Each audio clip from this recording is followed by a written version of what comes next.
Hello everyone, welcome back to my YouTube channel ABC institute और मैं हूं आपका आकाश सर। आज का हमारा टॉपिक है क्लास 10th केमिस्ट्री का चैप्टर है एसिड बेस एंड सॉल्ट। चलो आइए बिना कोई टाइम वेस्ट करते हम चैप्टर को पढ़ते हैं। Acid base and salt. सबसे पहले हमारे पास स्टेटमेंट आती है कि एसिड आखिर होते क्या हैं।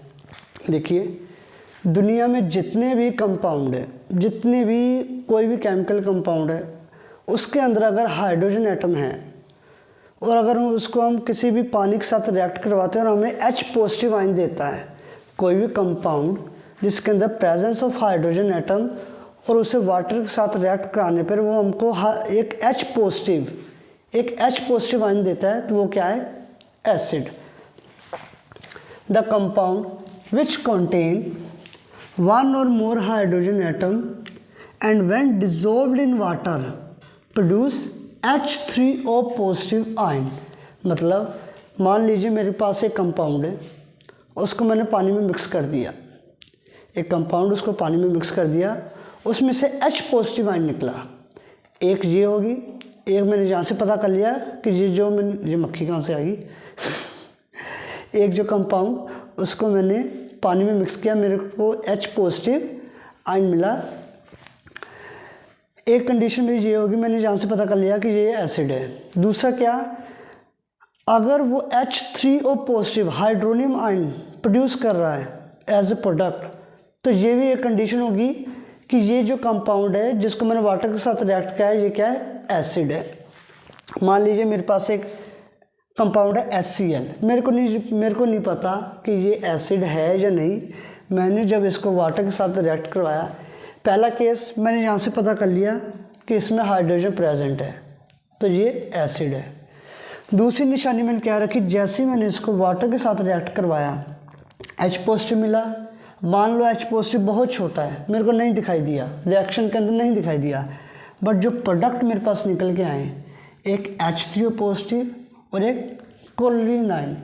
जब ये प्रोडक्ट मैंने देखा, मेरे पास H3O पॉजिटिव हाइड्रोनियम आयन बन के आया, तो मैंने कह दिया जो मैंने ये कंपाउंड लिया था, वाटर के साथ रिएक्ट करवाया, ये क्या है? एक acid.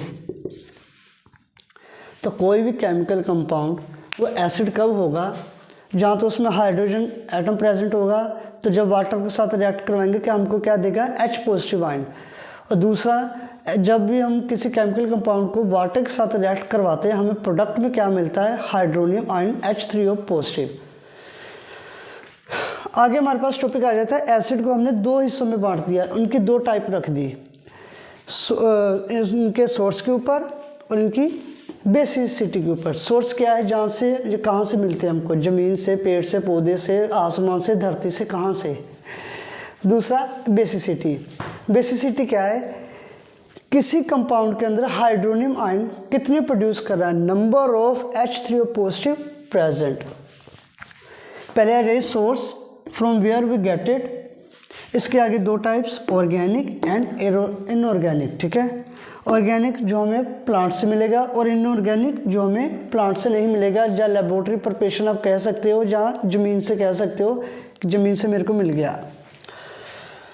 Contain carbon and hydrogen atom. Organic acid वो होंगे जिसके अंदर कार्बन और हाइड्रोजन होगा। For example oxalic acid, acetic acid, CH3COH, इसमें कार्बन भी है और हाइड्रोजन भी है, दोनों आगे, तो ये क्या हुआ मेरा? Organic acid. दूसरी condition, produce ions as well as molecule. जब भी हम किसी ऑर्गेनिक कंपाउंड को वाटर के साथ रिएक्ट करवाएंगे, ये दो हिस्सों में टूटेगा। एक तो ये आयन तो बनाएगा, साथ में क्या बनाएगा? मॉलिक्यूल। एक एग्जांपल देखो, CH3COOH, जब ये टूटेगा CH3COO plus H positive, CO negative, ions भी बना दिए इसने, दोनों के ऊपर चार्ज है, प्लस मॉलिक्यूल भी बना है, CH3COO का मॉलिक्यूल भी बना है। तो ऑर्गेनिक एसिड कौन से होते हैं? जिनके अंदर कार्बन और हाइड्रोजन दोनों हों, प्लस जब वो पानी के साथ रिएक्ट करेंगे वो किस में डिसोशिएट होंगे? Ions as well as molecule. इसी प्रॉपर्टी के करके अगर जब वो ions as well as molecules बनाते हैं, इनको हम बोलते हैं weak acids. They are not strong acid because when it will react with water it will produce ions as well as molecules. On the other side, inorganic acid, they do not contain carbon as well as they only produce ions when it will react with water. Inorganic acid कौन से होंगे जो water के साथ react करेंगे तो only and only ions produce करेंगे। Example HCl acid water के साथ रिएक्ट किया, आयंस बनाए H3O पॉजिटिव Cl नेगेटिव। एक एग्जांपल और ले ली, मैं ले लेता हूँ H2SO4। जब ये टूटेंगे बीच में से H positive and SO4 2 negative बनाएंगे, सिर्फ आयंस बनाएंगे, मॉलिक्यूल कुछ भी नहीं बना रहे, सिर्फ आयंस बनाएंगे, इसलिए इनको हम बोलते हैं स्ट्रॉन्ग एसिड। तो वीक और स्ट्रॉन्ग एसिड कौन से हुए? वीक एसिड वो हुए जो आयंस बनाएंगे, साथ में क्या बनाएंगे? मॉलिक्यूल्स। और स्ट्रॉन्ग एसिड कौन से होंगे? जो सिर्फ आयंस बनाएंगे। अच्छा, एक चीज़ और, इसमें एक एसिड आता है हमारा कार्बोनिक एसिड, जिसका फॉर्मूला CH2CO3। कहने को क्या है, ये इनऑर्गेनिक है। क्या है? इनऑर्गेनिक। और हमने क्या पढ़ा है? इनऑर्गेनिक में कार्बन नहीं होता, इनऑर्गेनिक में कार्बन नहीं होता, बट इसमें कार्बन है, कार्बन है ये इनऑर्गेनिक। और इनऑर्गेनिक क्या है हमारा? Strong acid. बट कार्बन की वजह से, कार्बन प्रेजेंट होने की वजह से इसको हम क्या कह देते हैं? ये एक वीक एसिड है। तो कार्बोनिक एसिड क्या है? कार्बोनिक एसिड इनऑर्गेनिक एसिड होने की वजह से but inorganic acid, but due to presence of carbon atom we consider it as a weak mineral acid. अच्छा, मिनरल क्या है? ये जो इनऑर्गेनिक जो हमारे कंपाउंड्स है, एसिड है, ये इनको हम मिनरल के फॉर्म में ये प्रोड्यूस होते हैं, हमें मिलते हैं, इसलिए हम इनको मिनरल्स भी कहते हैं। यहाँ तक किसी को डाउट चलो होगा तो कमेंट में पूछ लेना। सोर्स का पता लग गया, organic and inorganic, weak acid and strong acid. फिर आ जाओ बेसिसिटी। बेसिसिटी मतलब अगर किसी कंपाउंड को वाटर के साथ रिएक्ट करवाएं तो कितने number of hydronium ion present क्या प्रोड्यूस कर सकता है? 1 2 3 4, वही है। बेसिसिटी को हमने 3 हिस्सों में डिवाइड कर दिया, मोनोबेसिक, डाइबेसिक, ट्राइबेसिक। बहुत ही सिंपल चीज़, अगर किसी एसिड को वाटर के साथ रिएक्ट करवाएं, एक हाइड्रोनियम आयन अगर हमें प्रोड्यूस करके देगा, मोनोबेसिक। डाइबेसिक क्या है? H2SO4 सल्फ्यूरिक एसिड को जब मैंने वाटर के साथ रिएक्ट करवाया, H3O दिया, साथ में HSO4, दोबारा इसको मैंने वाटर के साथ रिएक्ट करवा दिया, फिर H3O पॉजिटिव दिया एंड SO4 नेगेटिव। तो डाइबेसिक क्या है? जो हमें 2 हाइड्रोनियम आयन प्रोड्यूस करके देगा। सेम केस ट्राइबेसिक में, जो हमको 3 हाइड्रोनियम आयन प्रोड्यूस करके देगा। तो बेसिसिटी क्या है? Number of hydronium ion present या produce when we react with water, ये होगी हमारी बेसिसिटी। मोनोबेसिक कब होगा? जब हमें 1 हाइड्रोनियम आयन प्रेजेंट प्रोड्यूस करके देगा। डाइबेसिक क्या होगा? जब हमें 2 हाइड्रोनियम आयन प्रोड्यूस करके देगा। ट्राइबेसिक क्या होगा? जब हमें 3 हाइड्रोनियम आयन कोई भी मॉलिक्यूल या कंपाउंड प्रोड्यूस करके देगा। इसके बाद हमारे पास एक टर्म आती है हाइड्रो एसिड। क्या आती है? Hydro acid. हाइड्रो एसिड क्या होता है?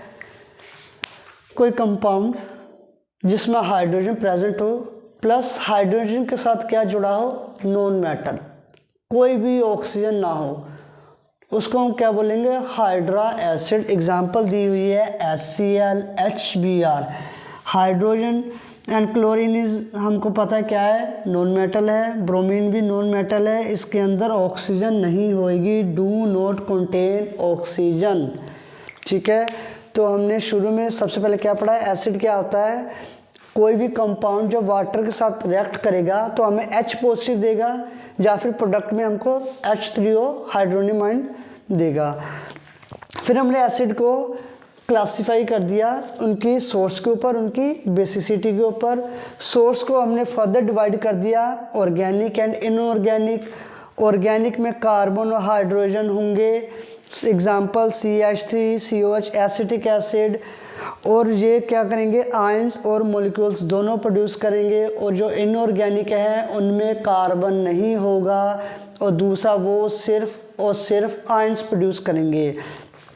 आयंस प्रोड्यूस करेंगे, एक पॉजिटिव है नेगेटिव, कटाइन और अनाइन। उसकी वजह से वो क्या है, स्ट्रॉन्ग एसिड है। और ऑर्गेनिक क्या है, जो मॉलिक्यूल्स भी प्रोड्यूस करें वो क्या है, एक वीक एसिड। इनऑर्गेनिक में एक एग्जांपल है कार्बोनिक एसिड की, जो एक स्ट्रॉन्ग कैटेगरी में आता है, बट है क्या है, वो वीक एसिड है। फर्दर हमने एसिड को क्लासीफाई कर दिया उसकी बेसिसिटी के ऊपर। बेसिसिटी क्या है, number of hydronium ion present by A compound when it will react with water. Monobasic, dibasic, tribasic. Monobasic acid कौन से होते हैं, जो हमें सिर्फ एक हाइड्रोनियम आयन प्रोड्यूस करके देंगे जब उनको वाटर के साथ रिएक्ट करेंगे। डाइबेसिक जो 2 हाइड्रोनियम आयन प्रोड्यूस करके देंगे। ट्राइबेसिक जो हमें 3 हाइड्रोनियम आयन प्रोड्यूस करके देंगे।